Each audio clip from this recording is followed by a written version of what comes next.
അങ്ങനെ all India football ഫെഡറേഷന്റെ ഗുണ്ടായിസമൊക്കെ വീണ്ടും വരികയാണ്. അവന്മാർ ഇന്ത്യൻ ഫുട്ബോളിനെ തലച്ചൊരു വഴിയിലാക്കിയതിന് പിന്നാലെ AFC ക്രൈറ്റീരിയ അനുസരിച്ച് ഒരു ടീം മിനിമം 24 മത്സരങ്ങളെങ്കിലും കളിക്കുന്ന തരത്തിൽ വേണം ലീഗ് സ്കെഡ്യൂൾ ചെയ്യാൻ എന്നുള്ളത് എല്ലാവർക്കും അറിയാമല്ലോ. ഈ ഒരു തവണത്തേക്ക് അതിൽ ഒരു ഇളവ് വേണം എന്നാവശ്യപ്പെട്ടുകൊണ്ട് ഏഷ്യൻ ഫുട്ബോൾ ഫെഡറേഷന് മുന്നിലേക്ക് ഏഷ്യൻ ഫുട്ബോൾ കോൺഫെഡറേഷൻ്റെ മുന്നിലേക്ക് നമ്മൾ ഓൾ ഇന്ത്യ ഫുട്ബോൾ ഫെഡറേഷൻ ഒരു പ്രപ്പോസലും മാപ്പും ഒക്കെ കൊണ്ടുവെക്കുന്നുണ്ട്. അതിന് മുന്നോടിയായിട്ട് ഇന്ത്യൻ സൂപ്പർ ലീഗ് കളിക്കുന്ന കാര്യത്തിൽ ക്ലബ്ബുകളുടെ ഭാഗത്തു നിന്നൊരു തീരുമാനം വരണമല്ലോ. അതുകൊണ്ട് നാളെ ന്യൂ ഇയർ ഡേറ്റിൽ തന്നെ ഈ പ്രപ്പോസ്ഡ് പ്ലാന് അംഗീകരിച്ചുകൊണ്ട് ആരൊക്കെ അല്ലെങ്കിൽ നിങ്ങൾ ഇന്ത്യൻ സൂപ്പർ ലീഗ് കളിക്കാൻ തയ്യാറാണ്, നിങ്ങളുടെ പാർട്ടിസിപ്പേഷൻ എൻഷുർ ചെയ്യണം എന്ന് പറഞ്ഞ് ഒരു notice all India football federation ക്ലബ്ബുകൾക്കെല്ലാം അയച്ചിട്ടുണ്ട്. 7ഓളം ക്ലബ്ബുകൾ ഈ ഒരു ഫോർമാറ്റിൽ സൂപ്പർ ലീഗ് കളിക്കാൻ വില്ലിംഗ് ആണ് എന്ന് അറിയിച്ചിട്ടുണ്ട്. പക്ഷേ ഇതിനകത്തുള്ള ട്വിസ്റ്റ് എന്താണെന്ന് വെച്ച് കഴിഞ്ഞാൽ കുറേ അധികം ടീമുകൾ ഈ ഒരു ഫോർമാറ്റിൽ കളിക്കാൻ താല്പര്യമില്ല എന്ന് വളരെ കൃത്യമായിട്ട് പറയുന്നുണ്ട്.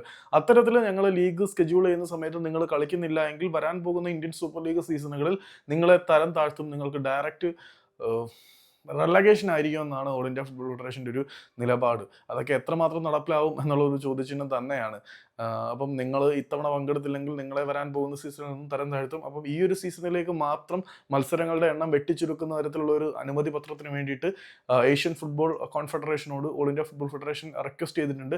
അവരുടെ തീരുമാനം എന്തായിരിക്കും എന്നൊന്നും അറിയില്ല. ഏതായാലും ഇന്ത്യൻ സൂപ്പർ ലീഗിൽ കളിക്കുന്ന ക്ലബ്ബുകൾ തങ്ങളുടെ പാർട്ടിസിപ്പേഷൻ എൻഷുർ ചെയ്യുന്ന ഒരു സമ്മതിദാന രേഖ നാളെ കൊടുക്കണം എന്നാണ് ഓൾ ഇന്ത്യ ഫുട്ബോൾ ഫെഡറേഷൻ പറയുന്നത്. തന്നെ ഇവന്മാർ പറയുമ്പോൾ അതിനനുസരിച്ച് കൊടുക്കാൻ നിൽക്കുമല്ലയോ ഇന്ത്യൻ സൂപ്പർ ലീഗ് ക്ലബ്ബുകൾ. എന്താണെന്ന് അറിയത്തില്ല.